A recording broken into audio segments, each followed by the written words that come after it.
You know, we're doing these sessions at my mountain home, and I love the mountains. It's a great place for me and my family. It's a great place that I can retreat to whenever I have a big job that I have to write, or a script, or a book. And one thing that anybody who hasn't been in the mountains would realize is that when they approach the Rocky Mountains, picture for a minute you're part of the 49ers, part of the gold rush in California, and you're coming from the East Coast, and you think, hey, we're doing it, and you're going across the plains, and you're thinking, this isn't so hard. And all of a sudden you see this massive mountain range. You think, wow, how do I get over this? And then you look at it, and they're just giant. They're massive. You think, well, maybe I can't get over it. There's got to be a place I can get around it. Then you find out, no, there's no place you can get around it. There's only one way you're going to get to your destination, and that's to go over or through the mountains.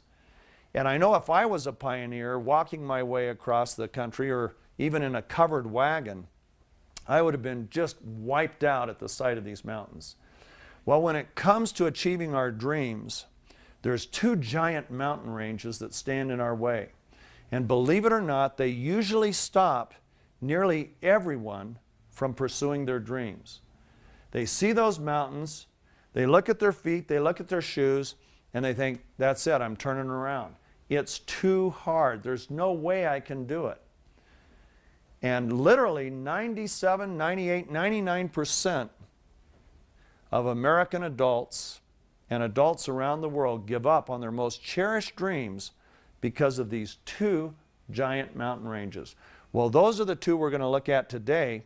And the good news is they are absolutely no sweat for that Porsche Turbo Carrera that we've put in your garage. These master strategies, and the two we're going to focus on in this session, and the master strategy we're going to look at in the next session, absolutely not only get you through that mountain range, but it can get you through it in a matter of a couple of hours. It's no sweat.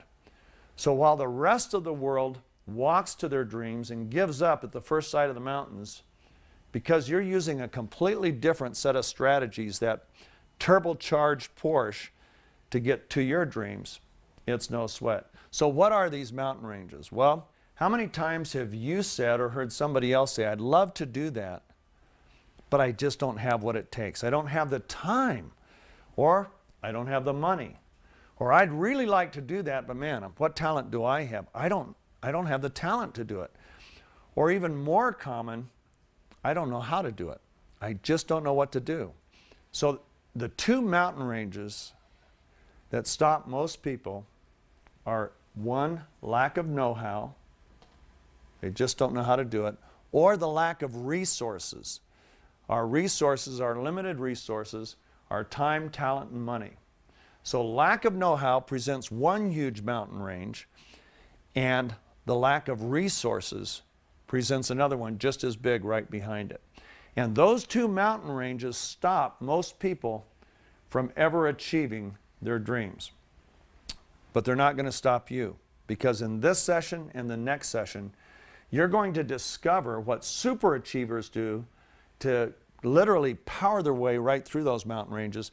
And once you've discovered that, and you've learned a particular skill we're going to learn in the next session, never again, your lack of know-how and your limited resources will never have to stop you from achieving your impossible dreams ever again. Let me give you some examples. We talked about Ray Kroc, the 52-year-old milkshake machine salesman. When he got his vision for taking what the McDonald brothers had and turning it into an incredible franchise system of restaurants all over America and all over the world, he knew absolutely nothing about the restaurant business. All he had done is sold milkshake machines. He didn't know anything about managing a business, starting a business, He didn't know anything about recipes. He didn't know anything about traffic patterns. So he didn't know where to put the McDonald's units that he was going to. He didn't know any of that. Zero, zip. Okay? Had no know-how. Now, to start the world's biggest fast food franchise chain, it not only takes know-how, it takes time. Well, he was employed full-time. He didn't have a lot of time. It takes money. He had a nice salary, but he certainly didn't have enough money to open up franchises all over America. He didn't have enough money to create a great advertising campaign. He didn't have anything. So he didn't have the time, he didn't have the talent, he didn't have the know-how, and he didn't have the money. And yet we have McDonald's because he had that vision and because he learned the two strategies that you're going to learn in this session and the one strategy we're going to learn in the next session. And I could give you example after example, and you say, well, these are exceptional people. I'm me. Remember in our first session, we talked about the problem everybody has. There's them and there's me. There's the Donald Trumps and there's me. There's the Oprah Winfreys and there's me. There's the Steven Spielbergs and there's me.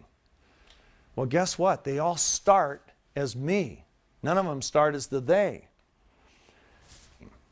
When I was in college, I wanted to start a music group, singers and instruments. I knew nothing about music. I knew nothing about managing a group. I didn't have the time. I was a full-time college student. I didn't have any money. I was a college student. What college student has money?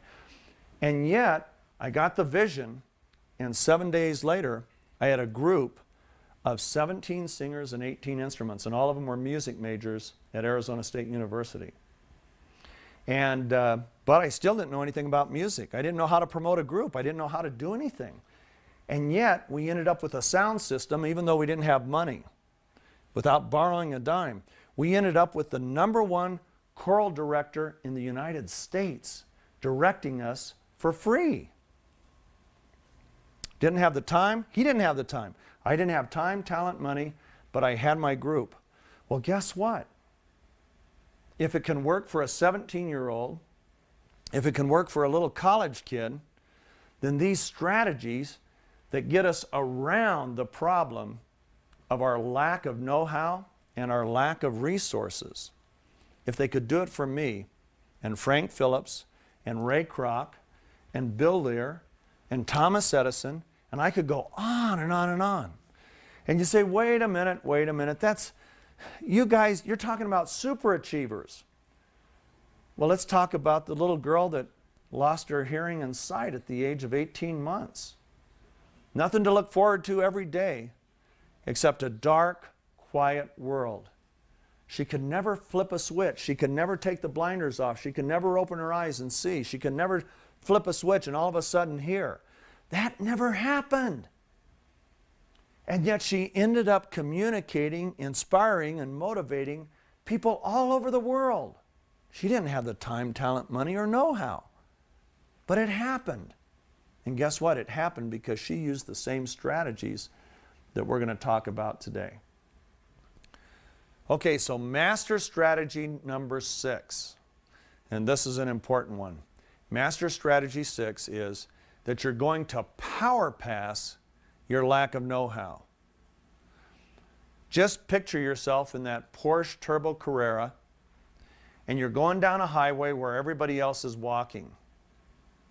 And they've crowded up on the freeway, but you see just a little opening, but you got to get through it quick. Well, the nice thing is your Carrera will go from 0 to 60 in about 3 seconds. So you just tromp that gas, man, you get right through it, around it, and now you're on your way, sailing through. And nothing's going to get in your way, not a semi, no other car. You're going to keep the pedal to the metal. Well, that's what we're going to do with your lack of know-how. We're going to power pass it just like that. We've all heard the old adage, what you don't know can kill you. And that is really true. When I started flying, if I had stepped into a glider before my first lesson and the tow pilot towed me up to 3,000 feet and released, and now I'm flying around, I probably would have been okay until it came to the landing. And then I would have bought the farm. It would have been all over. I would have killed myself because I had no idea how to land a plane. And yet a few lessons, and before I knew it, I was landing it and doing everything right. What you don't know can kill you. For superachievers, there's a second adage, and that adage is what you don't know can make you. A superachiever knows that when they run into a problem with their lack of know-how, it's not an obstacle. It's not Mount Everest. All it is a nice big fat green light that says go. And what they mean is go outside of yourself. Let me give you the 8th law of extraordinary success. Lack of know-how only appears to be an insurmountable obstacle. For a superachiever, it serves as a springboard to extraordinary achievement. Remember in our last session I talked about Steven Spielberg. And you say, well, that's Steven Spielberg. He can afford to go outside of himself. I don't have his kind of money. I don't have his budgets. I don't have his talent. I don't have what he has. So how am I supposed to do it? Doesn't matter if you don't have the money. Money has never stopped me from achieving a vision. Not in my life. It may slow me down a little bit because now I have to find somebody who does have money. I have to learn how to effectively and persuasively communicate in a way to where they want to put money into my vision. But that's one of the strategies we're going to look at later. Lack of know-how never has to stop you from anything. Lack of resources never has to stop you from achieving a dream. Everybody remember who Lindbergh was? Lucky Lindy, first man to cross the Atlantic solo. What you don't know, he created 2 breakthrough medical devices. A device that separates the red blood cells from the white cells. It's called a centrifuge. And he invented that and got the patent for it. And it changed medicine. It changed surgery forever. It changed exploring diseases of the blood. And he gave that patent to a nonprofit research facility. He didn't know anything about doing it, he just did it. He also created the first artificial heart-lung machine that could keep the organs alive outside of the body. And he's a flyer. He didn't know how to do that. So how much did Lindbergh the flyer know about medicine? 0. The fact is, he saw the need when he was visiting a friend of his in the hospital. He saw the need. He vision mapped how he would go about trying to solve the problem. And even though he didn't know anything about the technology he was about to invent, he invented it. Didn't have the know-how. And I could give you hundreds and hundreds and hundreds of stories on and on. Well, I could spend the rest of this session and the next 10 sessions doing nothing but me telling you stories of people who didn't have the know-how to achieve their dreams, but they achieved them anyway. So lack of know-how and lack of resources will never stop you again. First, there's 5 facts you should know about your own lack of know-how. Number 1, we don't have to be geniuses to achieve extraordinary outcomes and impossible dreams. Of the superachievers I've personally known, I've only known one that was a genius. All the rest have had ordinary IQs. Edison, who's one of my favorite superachievers of all time, he claimed that he was not a genius and that he did not have a genius IQ. But he also redefined the term genius. He said genius is 1% inspiration and 99% perspiration. The good news is, by that definition, all of us can become Edison geniuses because we can all perspire. Number 2, we all know a little and don't know a lot. Where we get into trouble is thinking that we do know a lot, trying to be an expert where we're not an expert. See, that's foolishness. Go ahead and admit where you're weak. The reason you took the personality test wasn't just to learn your strengths, it was to learn your weaknesses. Why? Because weaknesses become the key to knowing reality. I've got to know my reality about any given situation so I can reach outside of myself. It's only when I deceive myself and think I don't have many weaknesses or that I can do anything or that I know everything, that's when I get into real trouble. Well, this is the second fact, that we know a little and we don't know a lot. And that's everybody. Fact number 3, we all have a few skills and don't have most skills. When I produce a television show, there are hundreds of details that have to be attended to. I know how to write a script, and I know how to direct a cast and a crew. That's it. I don't have to have the skills because now I use people that really know what they're doing. They're experts all the way. Okay, so we have a few skills, but we don't have most skills. Fact number 4, and I love this one.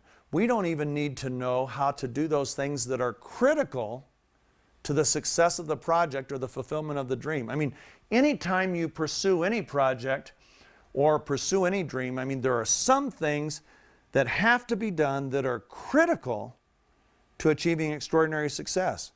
Well, the good news is you don't even need to know how to do those things. But we're oftentimes fooled into thinking, wow, well, this has to be done, and I got to do that. No, you don't got to do anything. You only have to play to your strengths. You only have to vision map, and you only have to use certain skills of effective partnering, and you're going to learn those skills in our next session. That's all you need to know. You don't have to be able to do that which is critical to achieving your dream. You just have to be able to recruit those people who can do it. Big breakthrough. So obvious, so simple, so common sense, and yet only super achievers do it. Everybody else in the world tries to do everything on their own. Right out of school, we're taught. What are we taught? It's you against the world. You've got to do it. You've got to learn this. You've got to be good at that. You've got to be the best you can. You are not that critical. It's not about you. It's about the strategies. Number 5, we have a few natural talents, and guess what the rest of the story is? And we don't have most. And our lack of talent doesn't have to keep us from achieving most of our impossible dreams. Okay, now it's time to look at one of our side-by-side comparison charts. Remember that people approach every opportunity, every project, every problem, every aspect of life from one of 4 perspectives. Okay, so how do those 4 types actually approach their lack of know-how and lack of resources in relation to their pursuit of an opportunity, a project, or dream? Drifters. Drifters view obstacles as insurmountable and give up on opportunities, projects, and dreams when those obstacles appear. Real easy. They give up, they go home. Pursuers, they try to figure out a solution or an alternative approach, but usually give up when a solution isn't quickly or easily achieved. Achievers, they try to increase their know-how and find alternative solutions and occasionally succeed when pursuing moderate achievement. And finally, superachievers, they use their lack of know-how and lack of resources as a signal to look outside of themselves and recruit the know-how and resources of others to achieve extraordinary outcomes far greater than they could have ever achieved on their own. Everybody else tries to enhance, supplement, figure out, learn how, and so on. Superachievers don't do any of that. They just look outside of themselves. Even though your lack of know-how at first glance seems like an insurmountable object, an insurmountable mountain, it's really more like raindrops on your windshield. Okay, it blurs your vision a little bit, but all you have to do is flip the switch, wipers take care of it, and you're reaching outside of yourself. So it's really no big deal. Flipping the switch only involves 2 strategies, 2 simple strategies. Number 1 is gaining an accurate assessment of your own strengths, weaknesses, what you do know how to do, your personality type, your natural inclinations, learning your natural strengths and weaknesses. Now, in addition to your personality type, in this chapter in your workbook, in the exercises, I'm going to really have you think through your strengths and weaknesses. Now, this is really important. And oftentimes, we're blinded to our own weaknesses. So you're going to list all of your weaknesses personally, in business. You're going to list every weakness you can think of, but you're not going to stop there. You're going to go to people who know you. You're going to go to your spouse if you're married, some peers at work, and you're going to say, you know, I'm doing an analysis, or I'm looking at all my weaknesses, and I'm sure I've missed some, and I thought you could help me out. You're going to go ahead and read them a couple of things from your list, and you can think, what else do you think I try to do and I'm really weak in? Well, your spouse will be able to give you 5 or 6 for sure. Okay? And your kids might give you a couple of weaknesses, but the people at work or your peers, they'll come up with 2 or 3. They might say, well, you know, you're really good at this, but where I've seen you really fall down, you know, I noticed toward the end of the day, you're just not that productive. You end up spending a lot of time on the phone. So I need entertainment. Okay, so that's a weakness. I'm easily bored. That's a weakness I didn't even think about. So you get this list of weaknesses. This is not a negative. Learning your weaknesses is never a negative. It's a positive because that's reality. And it's okay to have weaknesses. I have more weaknesses probably than all of you combined. I've got tremendous weaknesses. But because I know my weaknesses, I know which ones I can shore up. I know which ones I can correct and strengthen. But most important, I know the type of people I need to partner with on any given project where their strengths way offset my natural weaknesses. So having this personal assessment, and it's in the exercises in your resource manual, is critical to what we're going to do in our next session, which is beginning to learn the skills of effective partnering. When I talk to individuals about achieving their dreams, their goals, their visions, there's only one thing I hear more often than I don't know how to do that. And that is, I don't have the time, or I don't have the money. It seems like that stops everybody dead in their tracks. I hear that more often than any other reason for not pursuing or achieving an impossible dream. So how about you? How many times have you walked away from a dream, a deep desire, an opportunity, or a project because you didn't have enough money or time? Well, guess what? You're not alone, because nobody, not the richest corporation, not the richest family on earth, believe it or not, nobody has enough time and money to do everything they want to do. Nobody. How about you guys? Have you ever had a dream or a project you really could get excited about, but before you ever started down the path, you just thought, man, I don't have the time, I don't have the money. Anybody?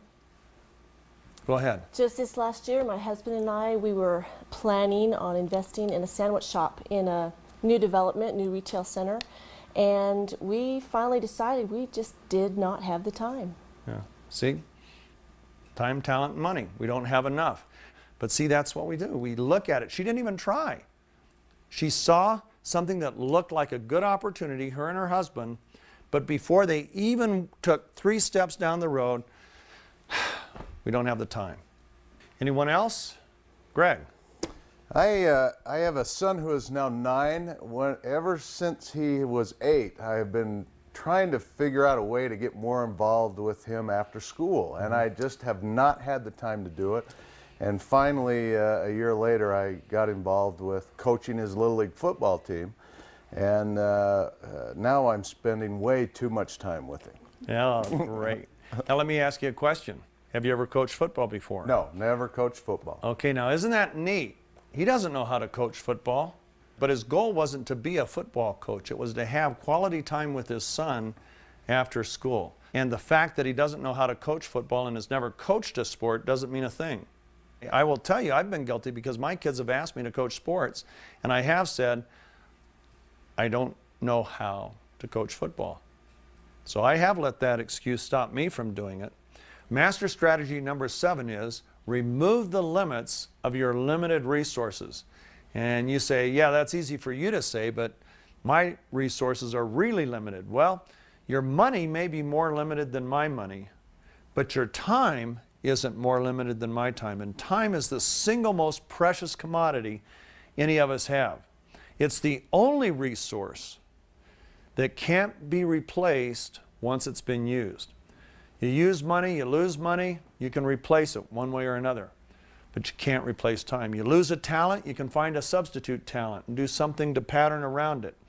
You can't pattern around time. We're each given so much time in the day, and every moment that passes is a moment that is forever gone. It's the single most important commodity we have because it's the only thing we can't replace. The first time I ever realized my own limited time and my own mortality was when my father passed away. I was 46 years old. It was one of the worst things that ever happened to me as far as sadness and grief. And I loved my dad. He was a great dad, and we were buds from the time we well, as far back as I can remember, and I can remember clear back to 2 years old. But all of a sudden he wasn't there. But of all the other things that were happening in my life besides the grief, for the first time in my life, I got a vision for something, a brand new vision. I don't know if you've ever seen those old basketball films, like in the movies, and it's old-time basketball, and you'll see the clock up on the wall, and you see that one hand going around and getting closer and closer to that final minute. Well, for the first time in my life, I viewed my life as one of those clocks. And I realized that that hand was somewhere between the 8 o'clock position and midnight. And I wasn't sure where it is. And to this day, it might be 1 minute away. This might be my last day on earth. Every day, that clock is moving closer and closer to 12. If I'm fortunate and live the average life expectancy for males in our country, then I'll make it another couple decades and then some. But you never know. You never know. The average adult in America lives for 3,950 weeks. 3,950 weeks. If you're 40 years old, you've already used up 2,080 of those weeks. Man, yeah, yikes. Stop, slow it down. Slow it down, okay? If you're 50 years old, you only have 1,300 weeks left. 1,300. I'm 57, I'm below that. Michael Landon was one of my best friends in Hollywood, one of my best friends in life. He was so kind to me, and he did things for me that no other celebrity ever did. And he did them at a time when he had nothing to gain by doing them, but he was that kind of a guy. And he was that kind of a guy with everybody. But I produced the last show that Michael Landon appeared in. And the week before we went into production, I was at his home, and he was taking me through his new gym that he had just built. And I said, "How you feeling, Mike?" And he said, "Steve, I feel better than I've ever felt in my life. I'm in the best shape." He said, "I feel so good. I'm doing all the things I want to do physically and as far as my fitness goes." And he says, "I feel great." Well, we shot that show, and little did he know that he had, at that point in time, less than 18 weeks to live. He was gone 18 weeks later. Now, I will tell you that at the moment that I realized that that clock was moving on the wall in my life, I decided at that point I really wanted to make my life count. I've got 7 kids and 3 grandkids. I have 4 kids at home. And I know the one thing that is absolutely irreplaceable is my time with each of those children. So we all have a limited number of weeks left in our life. I mean, it really comes down to the weeks. In fact, it really comes down to days, because we live our life not a week at a time, but a day at a time, and even more specifically, an hour and a moment at a time. We're going to show you in a later session how you can really expand your time and make the most of what time you have left. Now, as bad as all of this sounds, it even gets worse, okay? Because time is not only our most limited resource, it's our most wasted resource. It's the least appreciated. You use it up and you don't even think about using it up. That's how we view our time. Time is really our most precious commodity, and we need to value it more than we value our bank account, more than we would value our finest jewelry, because it really is more priceless than that. You know, everything else can be replaced. Time can't be. Now, the good news is that in this session and the sessions that follow, you're going to learn how to become far more effective with your time and more productive with your time than you would ever imagine possible. You're also going to learn how to expand it and how to use it more effectively to achieve your most important dreams. Why spend your time doing something foolish or something that isn't worthwhile when you could take that same block of time and spend it more wisely? Let me give you an illustration. Suppose you own a piece of land in New York City, and someone comes to you and they say, "Hey, we want to rent that piece of land, and we're going to put a nice convenience store on it, and we're going to pay you $50,000 a year for the rest of your life. In fact, we're going to pay it for 50 years, so even after you're gone, we'll pay it to your kids. $50,000 a year just to use that land, just to lease that land." And you think, "Yes, man, I'm going to have some retirement money now. That's great." So you sign on the dotted line, and they're happy and you're happy. So you're walking on your property thinking, man, I really feel good. And you see this guy with funny hair coming up and you think, who is that? And then you realize it's the Donald. And he comes up and he goes, is this your property? Yes, it is. Well, I've got good news for you. I want to build a nice high-rise on this piece of property. I've already figured it out. And I'm going to pay you $1 million a year for the next 50 years. And you think, well, there's only one problem, sir. I've already leased it out for the next 50 years. And he looks at you and he goes, okay, well, there's more property over here. And he starts to walk away. So, yes, $50,000 a year was a good use for that land. That was getting a nice return on the investment. But I traded a good use of that land for the best use. I didn't get the best use. See? Well, your time, most of the time, we don't spend our time doing foolish things, stupid things. We may do good things, but the good things often keep us from doing the best things. So the good robs us from the bad, just like that illustration. Leasing that land for $50,000 was a good thing, but it wasn't the best use of that land because I could have leased it for $1 million. Greg told us earlier about coaching football with his son. Now he's having to take time away from his company, and he owns a business, and he's taking time away from that every day. When he comes here, he leaves early every day so he can go coach. Well, wait a minute. He could be making more money. You know, that would be a good use for his time.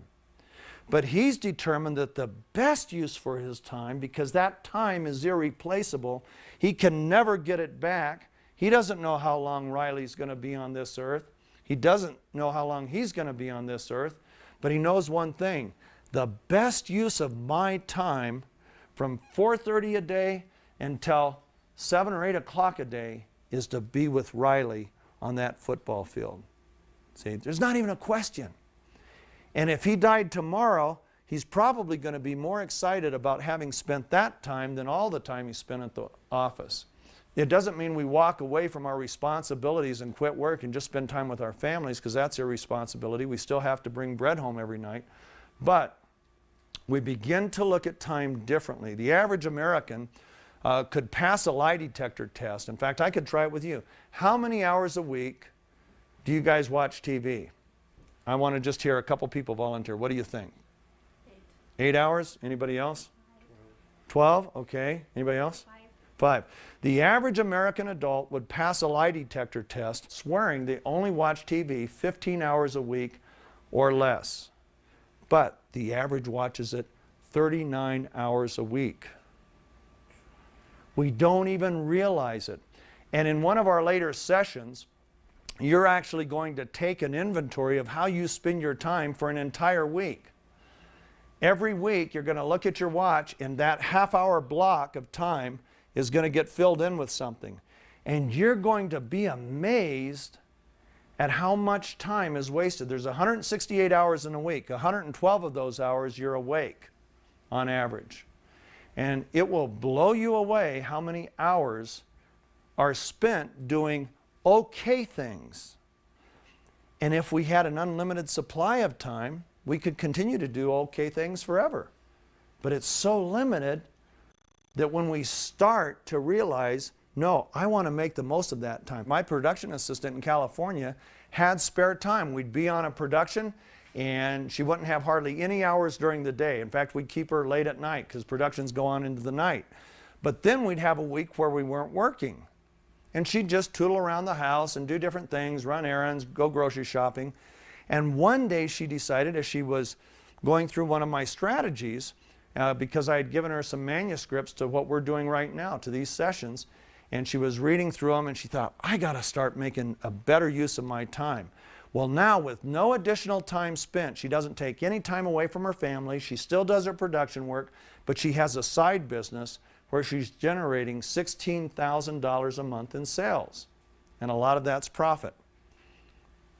Better use of time. She's not taking it away from her kids, not taking it away from her full job, but she found hours that she didn't even know she had.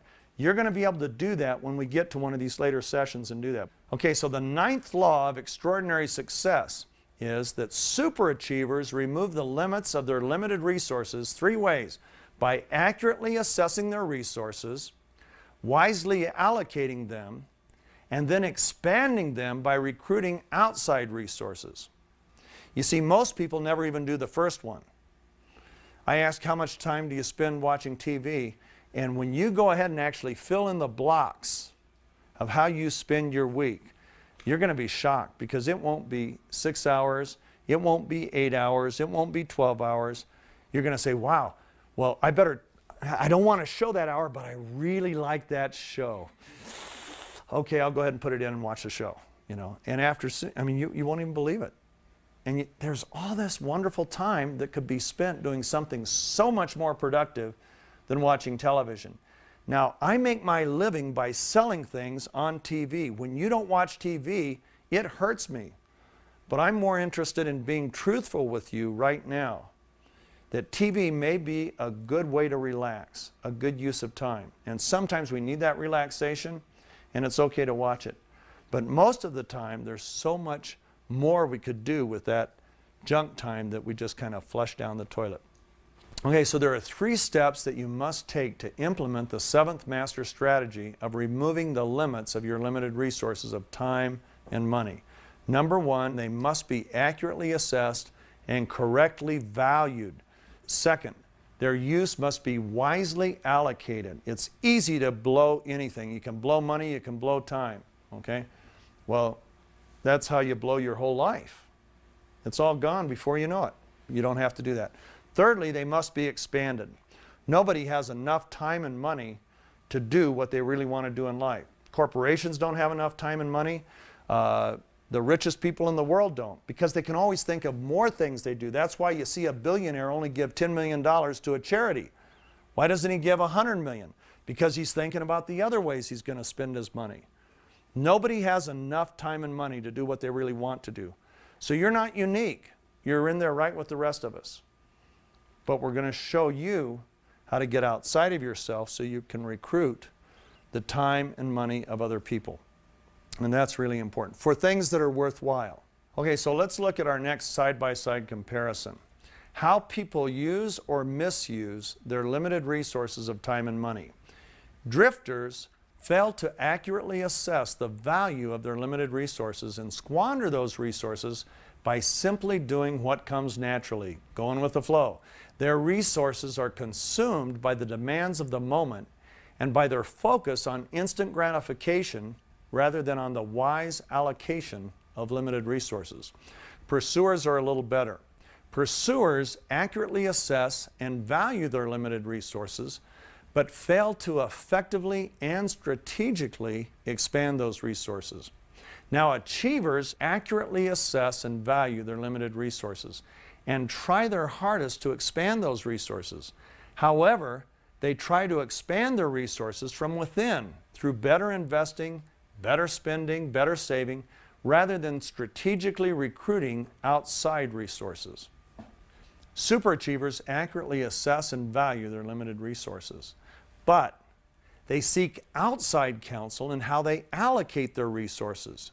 Most important, they are very quick to effectively and strategically recruit outside resources. They realize that this is the fastest and most effective way of expanding their limited resources.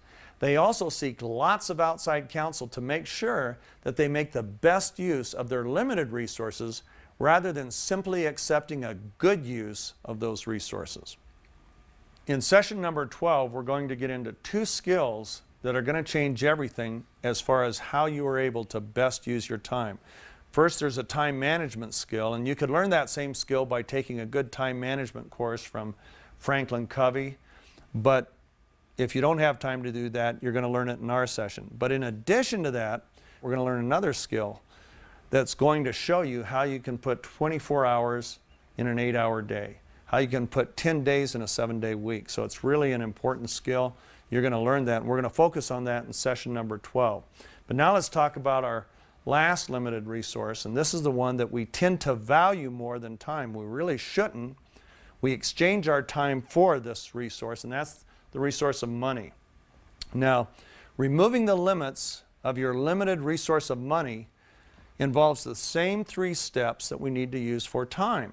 First, we have to accurately assess what we really have. Now, that sounds easy, but most people don't. You know why? It's a little thing called credit cards. You really don't own what the credit card lets you borrow. That's not yours, that's somebody else's, but we act as if that's my money. It's not my money. And until we learn to accurately assess what we really have, then we're going to be in trouble our whole life, because we're always going to end up borrowing more than we should. Second step is the wise allocation or use. Once again, money, just like time, can be used for good things or it can be used for the best things. Anytime you use $1 for a good thing, that's $1 you don't have for a better thing. So good is the robber of the best, just like time. And it happens with money all the time. In fact, it's the number one source of conflict in marriages, how we're going to allocate that money, what we're going to spend it on. And of course, men have one idea on what a good expenditure, nice plasma screen TV. Women think, oh no, a nice vacation would be a lot nicer, family time and memories with the kids. You know, well, which one's right? They're both right, but which one's best? Well, that's where the negotiation has to get into. Because whenever I use $1, that's $1 I don't have to use for something else. And it usually takes the average American about $1.40 to put $1 away. You got to earn $1.40 before taxes to have $1 to spend. So you got to work real hard for that money. You exchange your life for it. You exchange your time for it. You take the most precious commodity you have and you trade that for a paycheck. And then you act like that paycheck is easily replaced. You act like I can borrow money and hey, somehow I'll pay it. That's how the world goes through it. And that's why our nation's in real trouble we haven't been in for a long time. We now have negative savings. People are now spending more than we have actually saved. And it sets us up for a big fall. The third aspect of removing the limits of your limited resource of money is the expansion of what you have. How do you expand what you have? And you can expand it internally and you can expand it externally, and we're going to get into that a little later. Now, believe it or not, nearly every person, every company, every government in the world does not have enough money to do what they want to do. So you're not alone. I mean, the United States doesn't have enough money to do everything that they want to do. And we're the richest nation in the world. Nobody else has enough either. Our states don't have enough money. Our cities don't have enough money. You don't have enough money. So we're going to have to get creative, and we're going to have to use these 3 aspects to make our money really count. Because money is precious. What makes money precious? Not what it can buy, but what you used to earn it. You traded time for money. That's what makes money precious. Not what it can buy, but what you had to give up to get it. Ray Kroc did not have enough money to start McDonald's. Bill Gates and Paul Allen were living on a shoestring. They didn't even have enough money for a motel room. Their car was their motel room. That's where they had to sleep. People never have enough money for anything. The greatest impossible dream ever achieved in American history, and probably in world history, was the formation of a democratic, independent nation called the United States of America. Washington, Jefferson, Madison had this incredible dream, but there was only one problem. We were a British colony. We didn't have the right to independence, but they had the dream. They had limited resources. They had limited resources of time, and they really had a limited resource of money.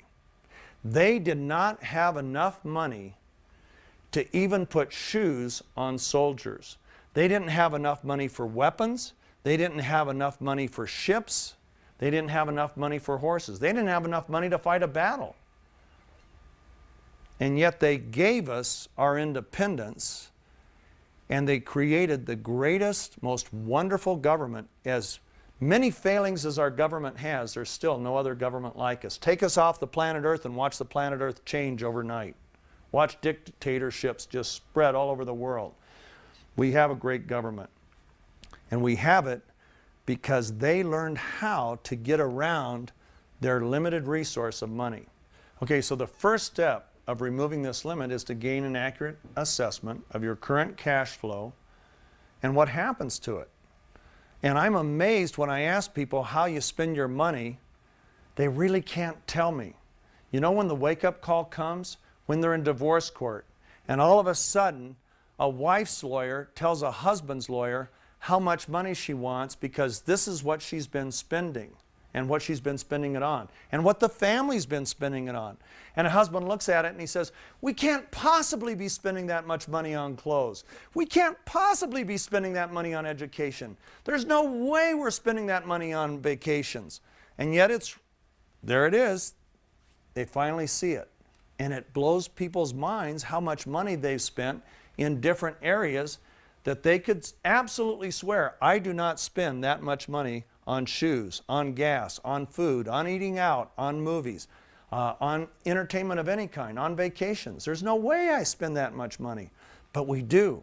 But you've got to gain an accurate assessment of what comes in and where it goes. You say, wait a minute, Steve, now you're talking about budgeting. No, I'm not.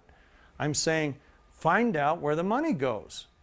You've got to figure it out. Why? Because it determines everything else you're going to do. It determines how you're going to bring additional money in, how you're going to spend your time. If you don't have an accurate assessment, and it's real easy to do, anybody can go ahead and you look at that checkbook, you just make columns for the different categories, and you watch where money went for 3 months. Do it for 3 months. Do it for a month, and it'll surprise you. All of a sudden, you'll see things that you've never seen before, and you'll be able to save more money than you've ever saved. Now, assessing what you have and where it goes is the first step. It does not expand the limits of this limited resource, but it becomes the foundation. So you've got to do it.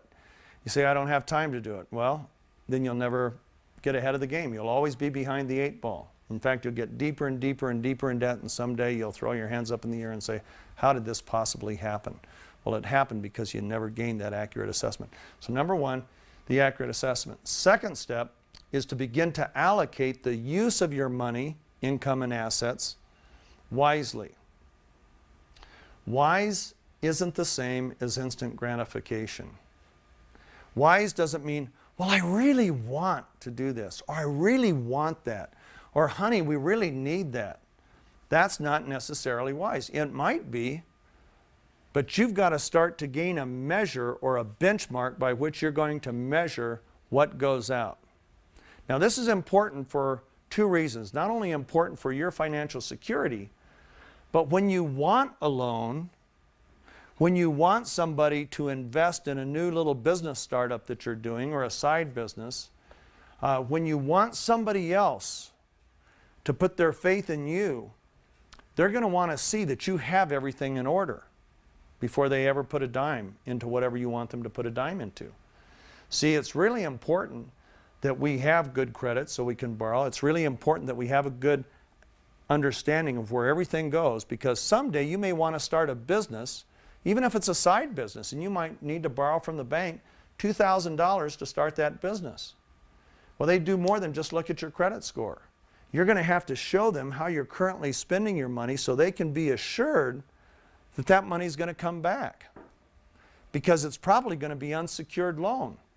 They're not going to have a house they can repossess. They're not going to have a car they can take back. You want a little business loan. So it's unsecured, and that means you have to be wise in how you're allocating your money. You have to be able to show them.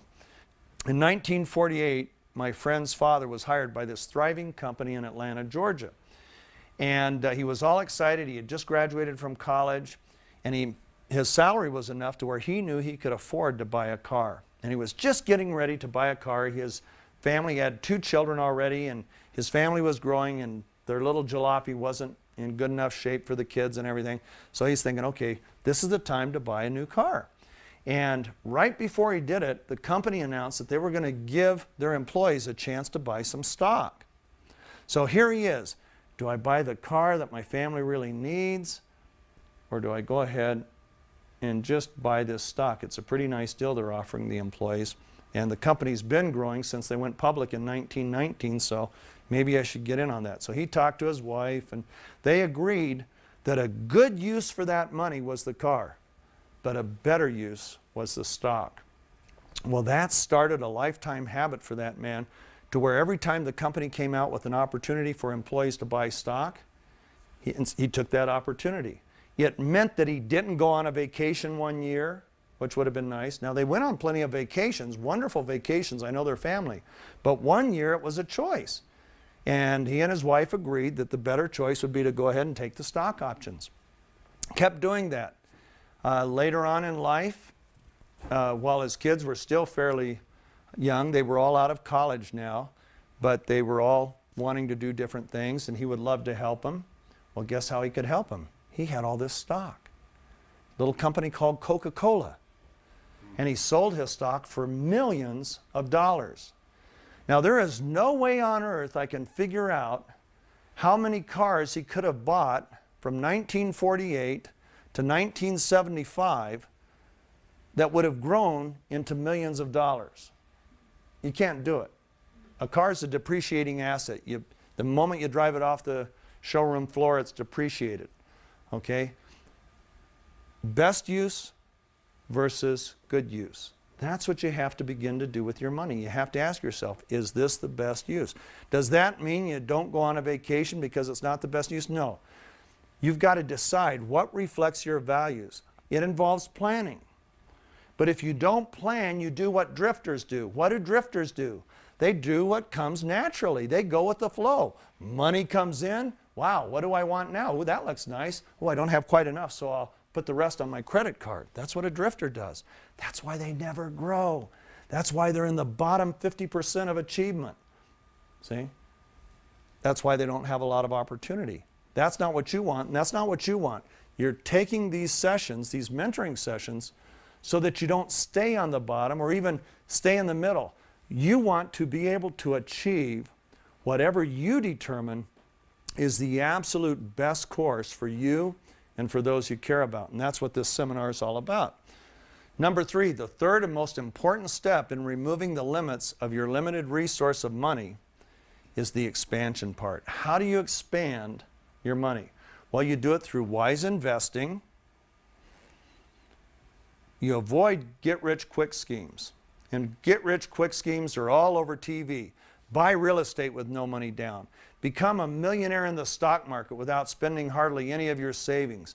I mean, over and over, I get sick. I'm in the business of selling products on TV, and I'm made sick by all the get-rich-quick schemes that I see over and over and over again. So misrepresented, I can't even tell you. You know, you can't get rich quick. Anybody that gets rich quick gets broke even quicker. So forget it. It's a pipe dream. It doesn't work. I don't care what you see on TV. What we want to do is give you the foundation, so not so you can get rich quick, but so you can achieve extraordinary success. And guess what? Extraordinary success usually brings with it extraordinary income if you're in an area of employment that has income opportunity. Now, my son, as I've mentioned, is a teacher in the inner city of Philadelphia. He can apply these strategies all he wants to his teaching. He will never get rich off his teaching, but he'll become the best teacher in the inner city, and he's becoming that, see? But if you're not in teaching, if you're in an area that is part of the capitalistic system that rewards its people with money when there's success, then you apply these strategies and you'll see extraordinary incomes and extraordinary growth in your income. Second thing you want to do when expanding, it's good investing, good saving. Saving is critical, and that's why wise allocation. How am I spending my money? Good or best? Okay, third is recruiting the financial resources of others. Now, we don't recruit those resources just for any old thing. I'll show you how you recruit them. You'd love to have a vacation home. You can't afford a vacation home. But there might be 5 of you together that can afford a vacation condo. So you find 4 other people, but they have to be people that you agree with, that you'll be able to negotiate the right times of year where you're going to use it here and they're going to use it there and so on. But that's expanding your resources to get something that's a dream for your family.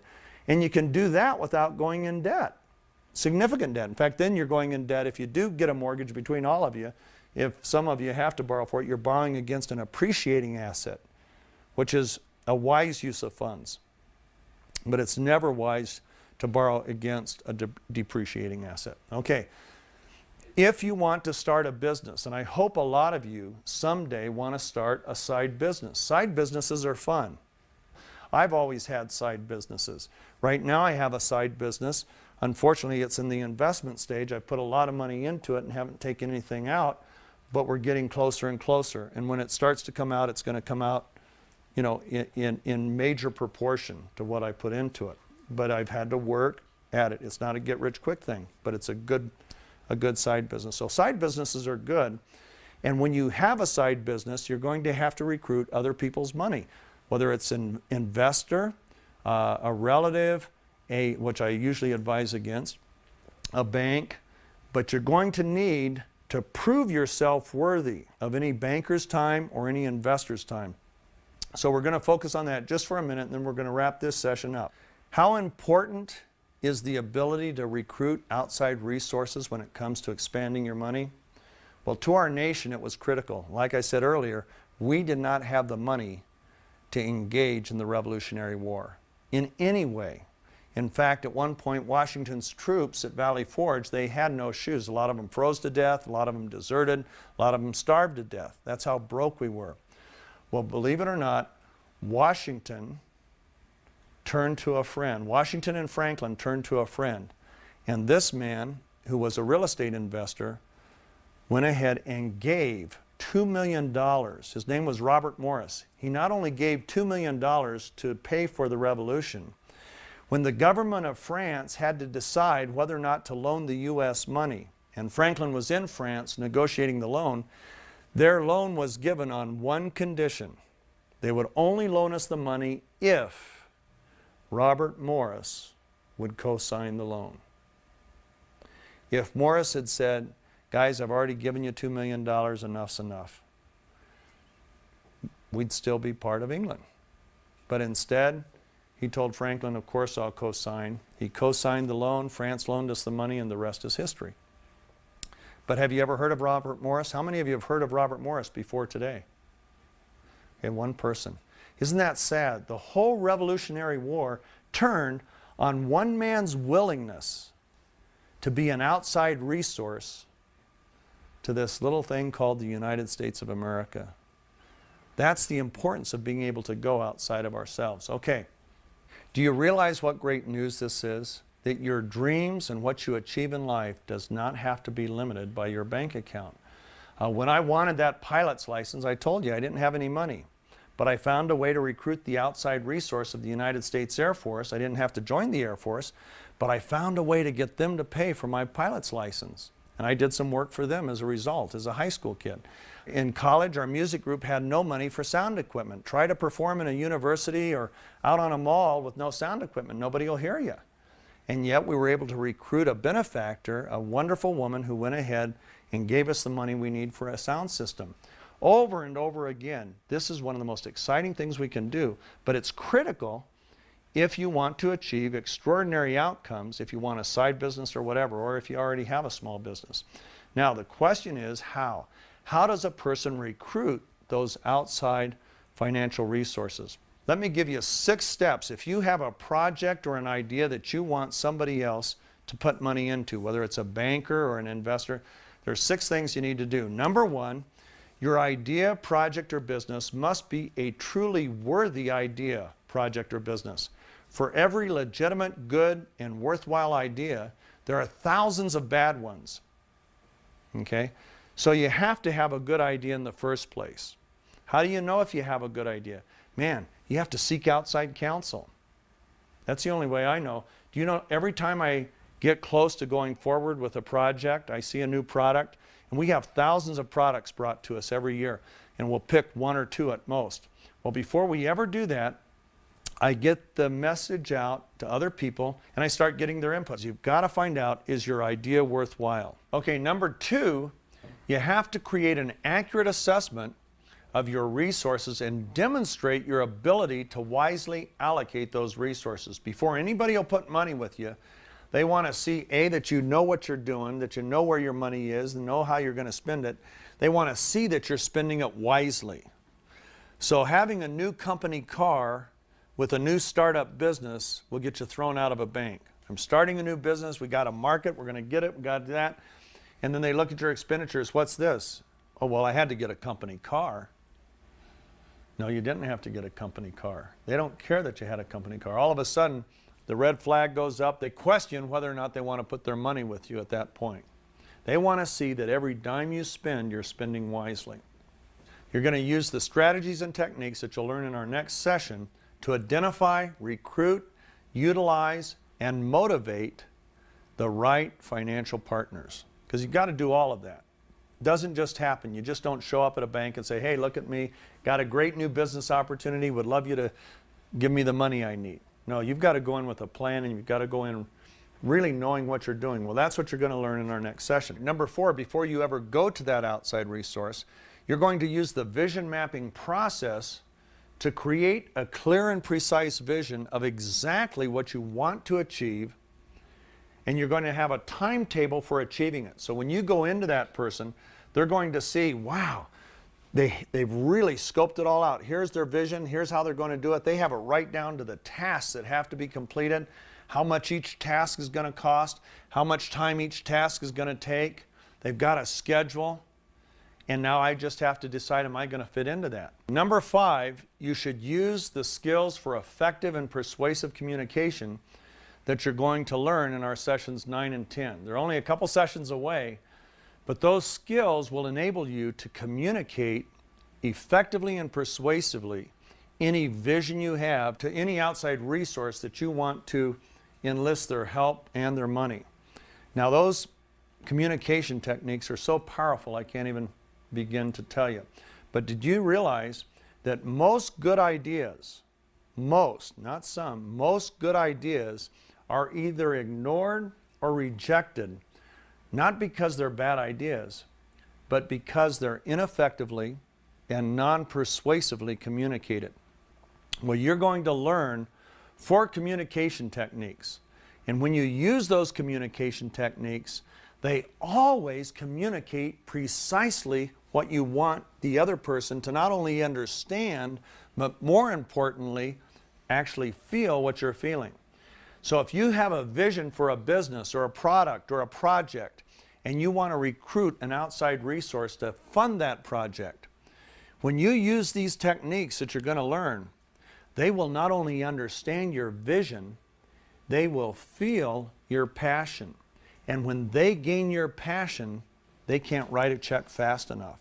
That's the power of these techniques. Now, you got to be careful, because these techniques are so powerful, you could even persuade somebody to invest in a really bad idea. Why don't you want to do that? Because you'll never pay the loan back and it'll hurt your credit. Number 6, you should always keep foremost in your mind and presentation that your would-be financial partner, whether it's your boss, an investor, a company, or a bank, is only interested in what your opportunity will do for them. I never cease to be amazed at people that will bring my company products, inventors, and they'll tell us why we should be the ones to market their product. And a lot of times it'll be all about them. Well, if you don't do it, I'm toast. If you don't do it, I don't have any place else to go. So what? That's not my problem. I'm not your mom or dad. I'm not your wife and kids. If you want to recruit an outside resource, you have to be able to show them what's in it for them. And they have to be so convinced that they have a lot to gain and that their risk is very low, or they will not separate themselves from their money. For example, last week I took a new product to Walmart, one that Greg and I have worked on for years, and it's finally to the stage to where we're ready to take it out to America. And we felt Walmart would be a good retailing partner for us. Well, when I went to Walmart, I had to know exactly how I wanted to position it. And as far as I was concerned, it offered 2 opportunities for Walmart. One opportunity for me, and that opportunity was a financial opportunity, but great opportunity for Walmart if they go out on the forefront of this project. Number 1, they're going to make a lot of money because they're going to sell a lot of the particular product that we're talking about. But number 2, it's a public relations bonanza, because it is something that helps parents protect their kids from the dangers of the internet. And it's the only thing It literally is the only thing on the market that can truly protect a child from predators and pornography on the internet. Nothing else really works. This does. And so what we envisioned was Walmart not only getting the financial revenue of selling the product, but equally important, the word getting out, because we have ways of getting the word out through a lot of different charities and so on, because there's a lot of charities that are concerned about what's going on the internet today. And now Walmart could capitalize on all of that PR. So everything we do, we put into a frame of reference for what it's going to do for the other person. Okay, as we close this session, I just want to say that the single most powerful strategy ever used by any superachiever is the strategy we're going to get into in our next session. And it's the strategy that this was the foundation for. This was a foundational session. Not a lot of skill sets talked about in this session. But the primary purpose of this session was to let you know that you do have limited resources. You do have a lack of time, talent, and money. You do have a lack of know-how. But that doesn't have to stop you from achieving anything worthwhile that you really want to achieve. And we do that by removing our limited resources. Well, the number one way to remove the limits of our limited resources is through effective partnering. That's our next session. I can't wait to get to it. This one, we basically laid an ugly gray foundation, but now we're ready to focus on the skill sets, on what it takes to identify, recruit, and then effectively utilize partners of all kinds, partners, advisors, counselors, mentors, whatever it takes to enable you to achieve whatever dream you vision mapped. Now, when you guys go home, I'd like you to complete the set of exercises at the end of this session. They're critical. Why? Because these exercises are where you actually go ahead and you look at each of your limited resources and you gain an accurate assessment. You've got to accurately assess where you're at. So that's part of what you're going to do in these exercises. That's the basis, along with your personality type, for selecting the kinds of partners you're going to want to recruit to achieve your dreams. So it's foundational work. And you at home, please do those exercises. Keep going at the vision mapping. Remember, this is a lifetime project as far as your vision mapping. So you don't have to accomplish a lot in a single day. Just do a little bit each day. And we'll see you in our next session. I can't wait because it's one of my favorite sessions. It changed my life. Just one more little thing I got to tell you. Without my partners, my income would still be very, very low. I'd probably be on job number 30 by now. And I can tell you what, I wouldn't have sold $1 worth of product, of the products that we've sold over the last few years. Over $2 billion worth. Not $1 would have been sold without bringing into play this strategy of effective partnering. It's the most powerful thing that ever happened to me, and it's going to do the same thing for you. We'll see you then.